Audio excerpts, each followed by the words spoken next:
બનાસકાંઠાના વાવ-થરાદ વિસ્તારના શિવનગર ગામની પેઢીઓ જૂની પરંપરાગત સૂફુ કશીદાકારી હસ્તકલા હવે દેશના સર્વોચ્ચ નેતૃત્વ સુધી પહોંચી છે।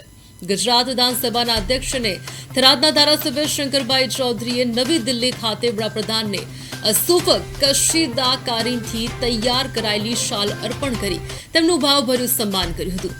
વડાપ્રધાનશ્રીએ આ કળાની બારીકાઈ, સુંદરતા અને કારીગરોની અદ્ભુત મહેનતને આત્મીયતાથી નિહાળીને તેના મુક્ત મને વખાણ કર્યા હતા।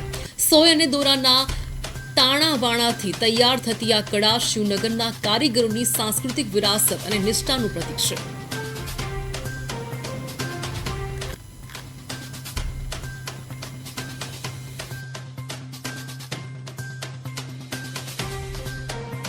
સાહેબશ્રીનો ખૂબ ખૂબ આભાર વ્યક્ત કરું છું અને ધન્યવાદ અર્પિત કરું છું।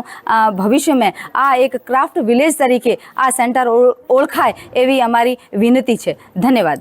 અને આ સાલ શ્રીમાન પ્રધાનમંત્રી સાહેબને ઓઢાડીને જે સન્માન કરવામાં આવ્યો એનાથી અમને ખૂબ જ આનંદ મળ્યો છે અને અમારી કલાને ખૂબ જ પ્રોત્સાહન મળ્યો છે। તે બદલ સાહેબનો ખૂબ ખૂબ આભાર।